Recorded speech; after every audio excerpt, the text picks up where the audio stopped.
So my name is Dan. I'm a field engineer and part of the support group as well right now at Scylla.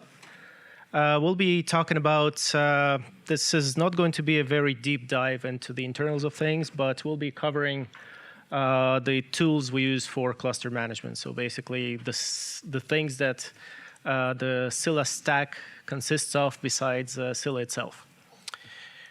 Right, so what we have here is basically the Scylla monitoring.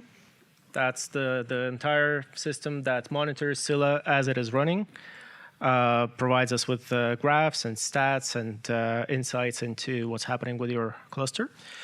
And we'll go over its components and how it's built and how it's deployed. And we'll be talking about Scylla Manager, where it's at right now, where it is going, and also how it is deployed, how it works, how it connects to a Scylla cluster, etc. Okay, so let's start with the monitoring. So the monitoring stack uses Prometheus for metrics collection. What you have is the Scylla nodes. They export Prometheus stats natively. So if you are familiar with Prometheus, it's pretty easy to hook up Scylla to Prometheus whenever you need it to, but our stack already comes with it.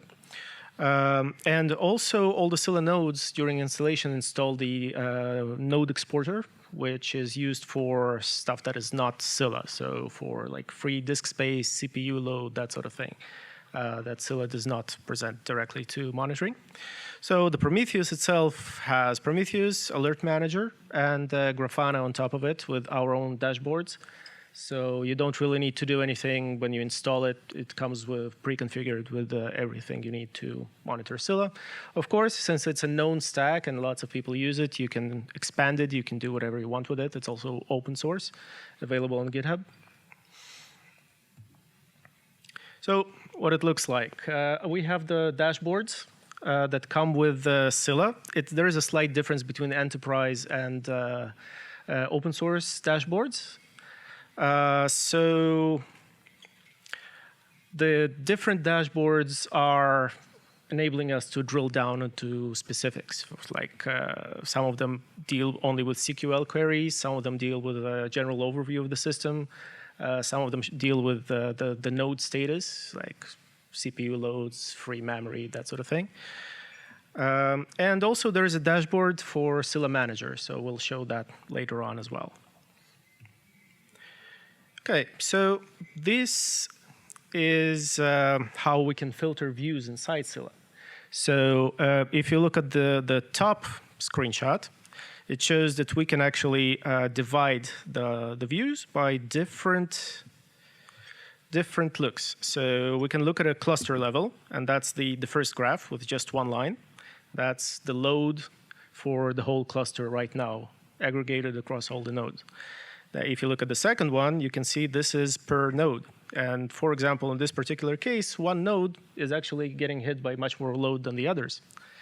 So this shows us that there is actually a problem with your current data distribution or something else potentially. So this is how you can actually drill down into specific problems when you have them.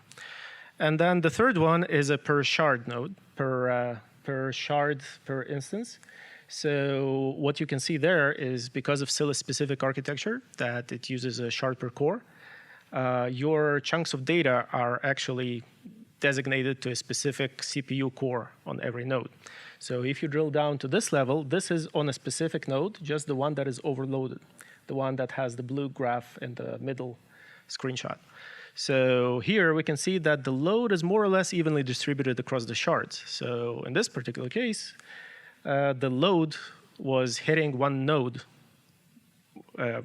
much more than the others, but it wasn't shard specific, for example. Okay, and so you can basically switch, as you can see at in the top, you can switch between the views, and it gets filtered this way. And then you can also choose whether you want to see all, or just per DC, or just per node. OK, so how do we install monitoring? First of all, the most common installation is Docker-based. This is, I think, 100% of the installations that we have are Docker-based, but there are options. You can also install it on bare metal or whatever VM you have somewhere in Amazon or something. And there is a way to install the whole stack without Docker, but it takes some work. And the way we release the monitoring stack is either on GitHub releases, so you just download the tar.gz and unpack it, or something that's less recommended because you might make mistakes there, but it gives you a bit more flexibility to play with it, is if you just download it from Git, but you need to make sure that you switch to the right branch because master is unstable. So, and the branch will pretty much give you the same code as you get in a specific release. OK? So, not going to get too much into it. This is showing how we configure monitoring. So right now, it's just a single YAML file for the monitoring itself called scyllaservers.yaml. And it contains the targets that we want to monitor. So it just has the IPs of the Scylla nodes. And then for a list of IPs, we need to specify what it belongs to. So we can, with a single monitoring stack, we can monitor multiple clusters. And we can monitor, and then it knows which DC a node belongs to so that we can drill down to per DC views as well. Because if we just group them here, it does not get it from node tool. It gets it from this file. So this needs to be done. There is a script that is shipped with the monitoring stack that can do it for you by actually collecting data from node tool. But it's called config.gen. And it's a little Python script that does it for you.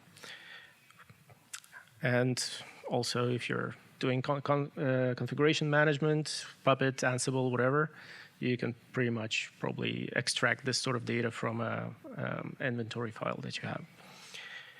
OK. Also, Manager 2, it's still not out, but it's pretty close to release. It will have a console API, and monitoring will be able to get it from the manager if we have the manager installed before monitoring.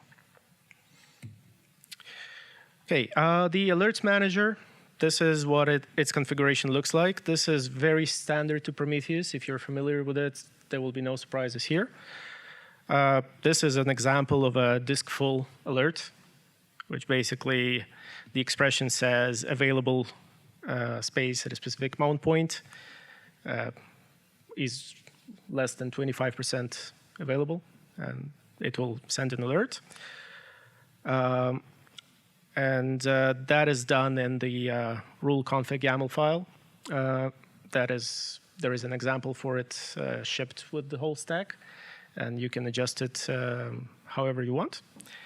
And that contains roots, which represent a routing tree. So the most specific rule wins. So it can drill down. It can basically match true, false with specific rules until it reaches a certain rule. There are inhibitions in place. So you can mute an alert if another alert comes in, for example. So you can don't get alert fatigue. And the receiver is basically where to send it to. And there are tons of plugins for Prometheus. You can send it to Slack, Telegram, email, I don't know, whatever you want.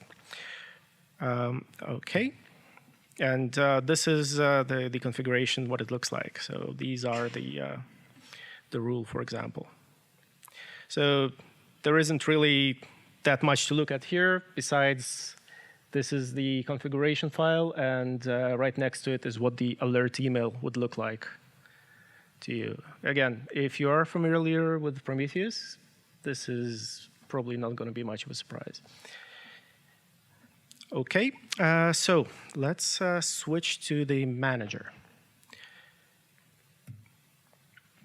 So before we get to the manager itself, again, this is something you're in advanced track, so this is probably something you already know quite well. But we need to cover the rationale for having all this in place. So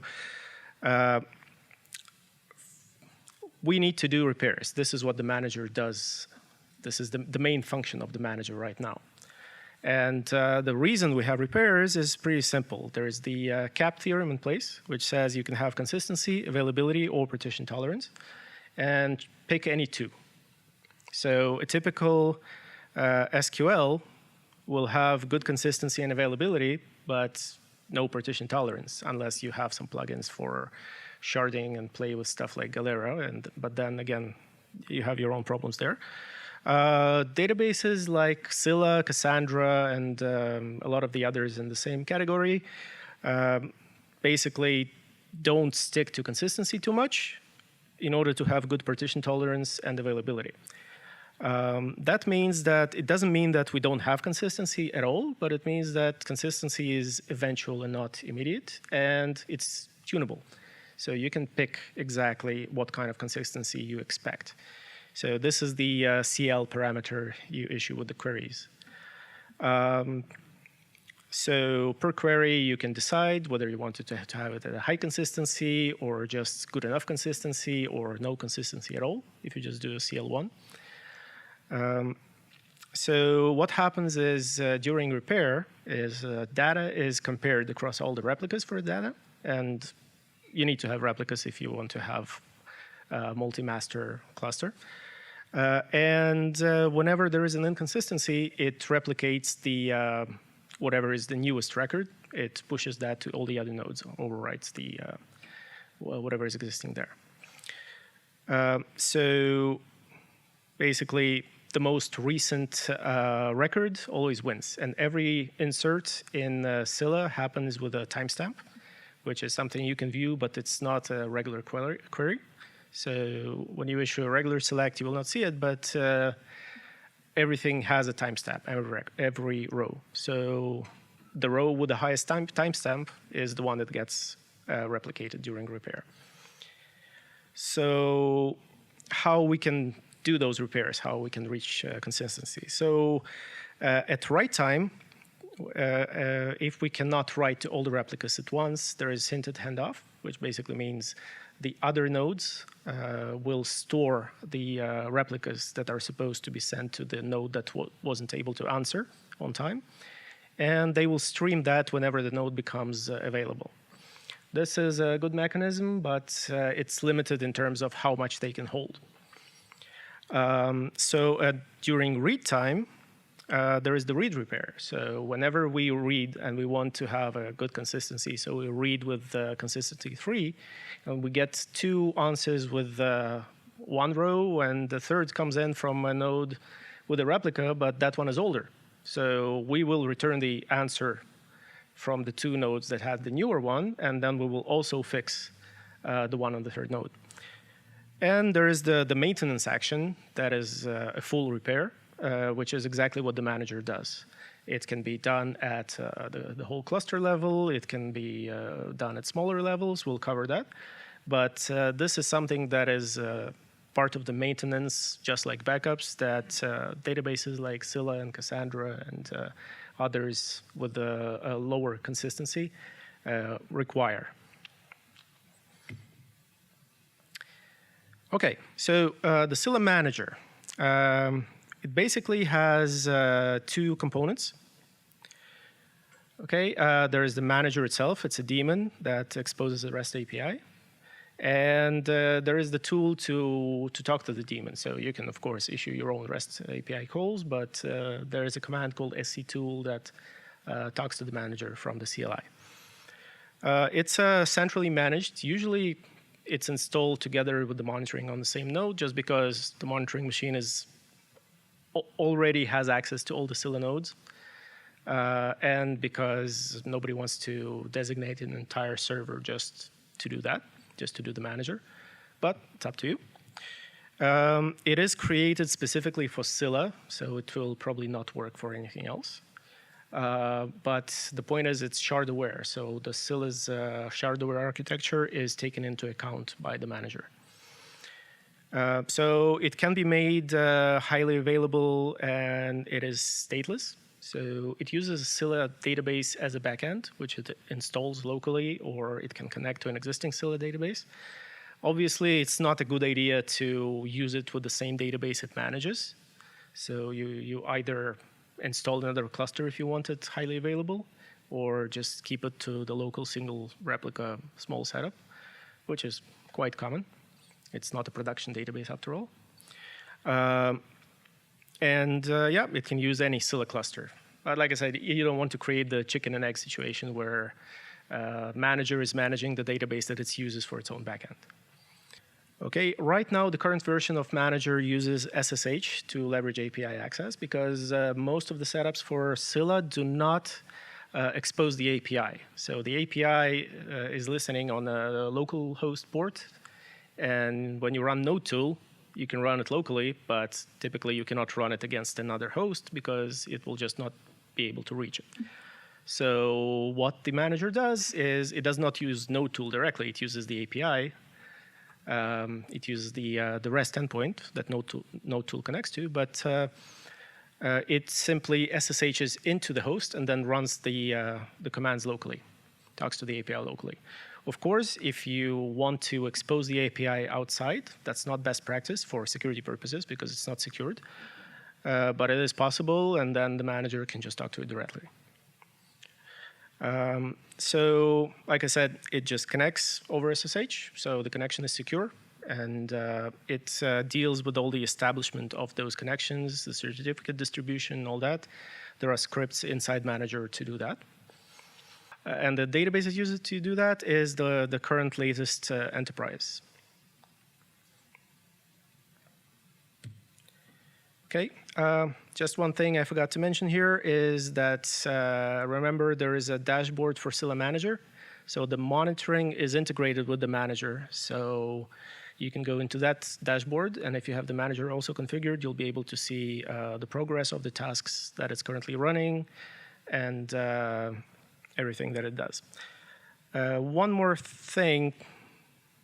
So as you can see in the future, Manager 2.0 will be dropping the SSH part because it's proven to be a bit too complex to set up, especially in secure environments where you have your SSH daemon really locked down tight and unable to log in without Kerberos passwords entered every time, for example. We took that into account when we were planning for the next version, and this is one of the main pain points with lots of customers, that they had these problems because of their specific internal SSH configurations.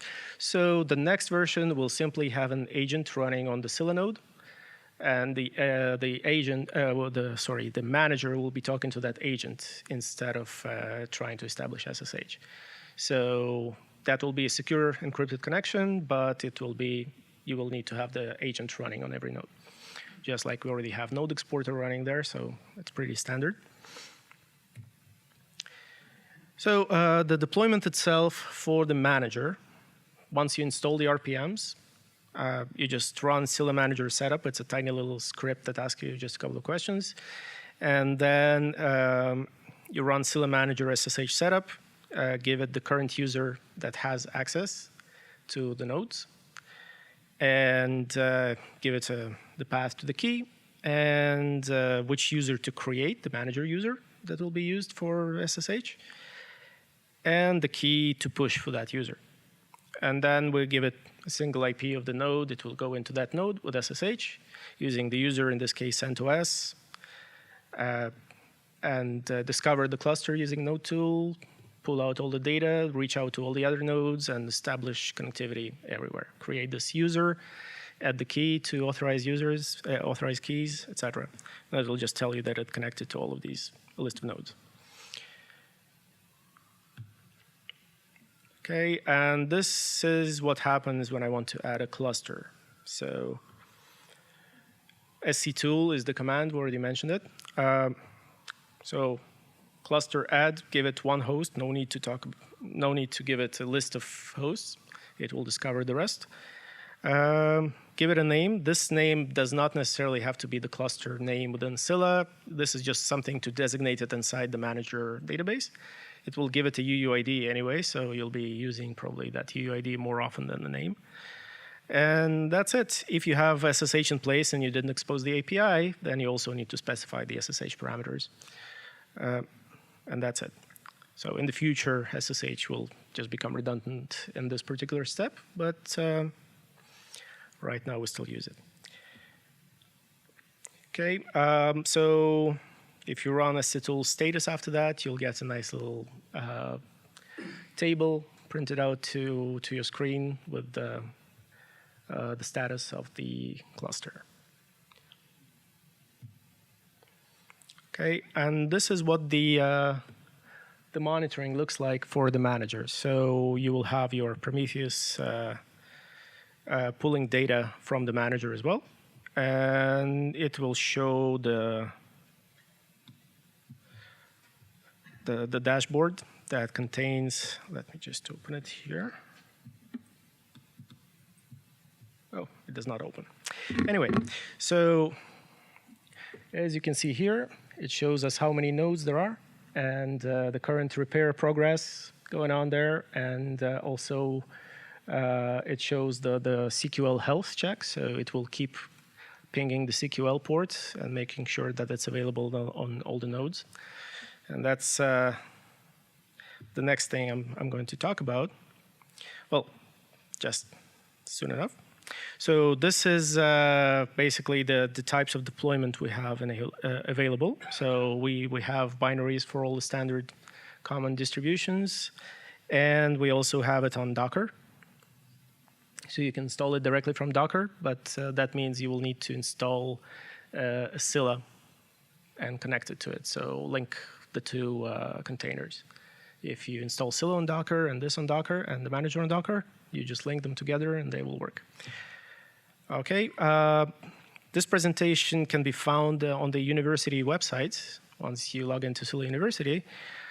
In here, if you follow this gist, it will guide you through setting up a full Scylla 3-node cluster with Docker and how to set up the monitoring that works with it directly, and how to set up the manager to manage this cluster. So you will have 3 Scylla nodes, 3 containers for monitoring, and 2 more, 1 Scylla and 1 manager running on your machine, and pretty much presenting the entire stack.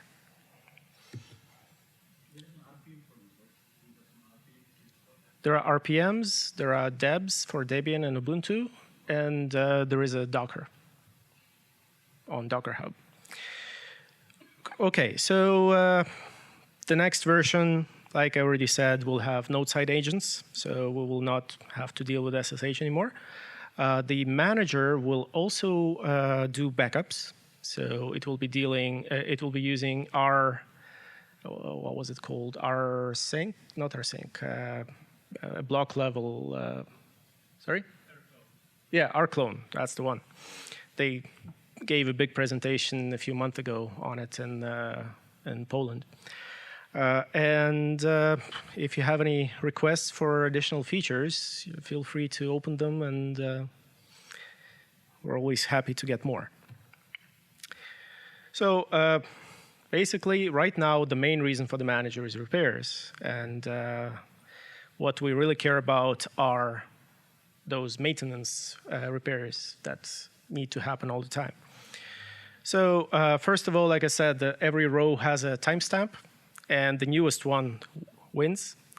So another thing to know about Scylla, and I'm pretty sure it's been mentioned before, it's an advanced track, is the fact that we don't delete data directly. We replace the data with a tombstone when we issue a delete on a row. So, and then garbage collection, which is a periodic process, walks over all those tombstones and drops that data. Okay, and one of the reasons we really need to make sure we do those maintenance repairs is this is one of the problems. There are more, but this is one of the more obvious and common ones. Is basically when we issue a delete, it gets propagated to all the relevant replicas.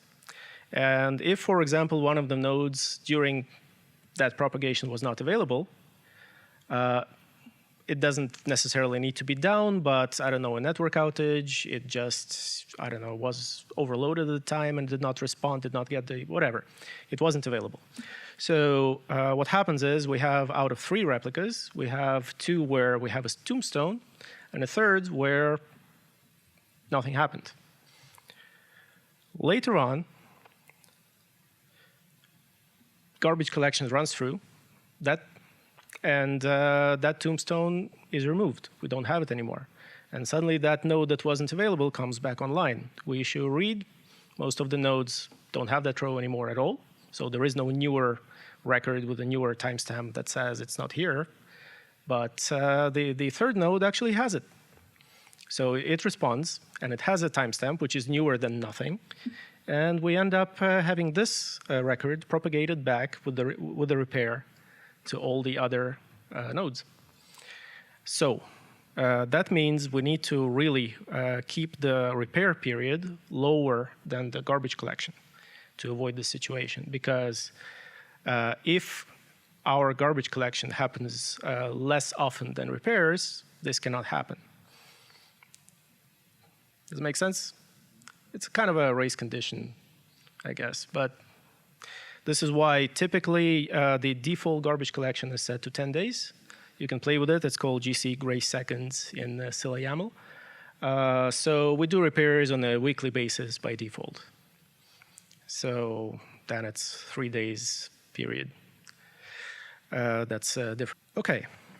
So we don't really need the manager to do repairs because we've had repairs long before we issued the manager. Otherwise, we wouldn't be able to operate, right? So we could just do no-to repair. And the problem with no-to repair is you need to run it on each host specifically. It's an ad hoc operation. It's not monitored. You just issue it and pray for the best. There are no records for it. There is nothing. You just issue it and you wait for it to somehow run through. That's it. It is not shard aware. And there are no retries. If it failed, you just start over. Okay. At the manager level, when you do a repair, you can do it globally per cluster. Then you can also drill down to specific parts of your cluster. It can be scheduled. So of course, with the node tool, you can also do cron jobs, that sort of thing. But again, you need to manage it somehow. Here, you do it through the manager in one central location. You can stop and start a repair. You can pause it. If the repair is very big and it's running for a long time and you expect to have like a very serious load on the cluster right now, you can just pause the repair until the load goes away and then continue. It's better to rerun it if there are lots of inserts at that point, but still, it's possible. The history is kept, so you know exactly how long they took those repairs, what succeeded, what didn't, etc. It's shard aware, so it's done specifically for Scylla, so it's aware of the architecture. And you can play with the rules for the retries. I'm not going to go into that here, but it has lots of bells and whistles around it. So the jobs, this is the basic granularity of the jobs, but it can get pretty complex, and there is even more that you can do with it. So the simple repair, you just specify the cluster. This is something that you do instead of going to every node with node tool. You can do a recurrent repair, so you can schedule it. There are several ways to schedule it. You can do a per region repair, for example, so you just only specify DC. And you can even do only specific key space or even just a table that you want to repair. That is probably, you know that one key space is getting hit on a weekend and the other only on Wednesdays, so you schedule the repairs to other days. It makes sense. And it also supports wildcards, so you can do SC2 repair and then like a star for everything except for US East 1, for example, in my example at the bottom here. And this needs to be in quotes, actually, because otherwise Linux will not interpret it correctly. But the manager supports it. And then this syntax also applies to key spaces, tables. These wildcards can work with anything. And then you can just specify specific hosts where you want to repair, or even just specific token ranges you want to repair. But again, you need to be very careful with these things because you don't want to get into those zombie problems, resurrections, and all of that stuff. We're not there yet. So you need to make sure that your entire database gets repaired often enough to avoid these problems. Okay, the other thing the manager does is the CQL health check. I already mentioned it before. But basically, it's just another monitoring, health checking way we apply through the manager. It will monitor on every node whether the CQL port is available and open and up and running. And it even keeps a graph of its response time. So that's another indicator of your current load, actually. So it's built on Manager, so it's already aware of the cluster topology. You don't need to define it like you would in the monitoring stack. And it's pretty lightweight, so the connections don't need to go like your typical, for example, Cassandra Stress. When you run it, it will go to one node, discover the entire cluster, and start working against it. Here, it will only connect to this single host without loading anything else and without querying the system tables. It's secure. It does not actually log into CQL. It only queries it. And it reports both its availability and the latency of the response. So that was pretty much it.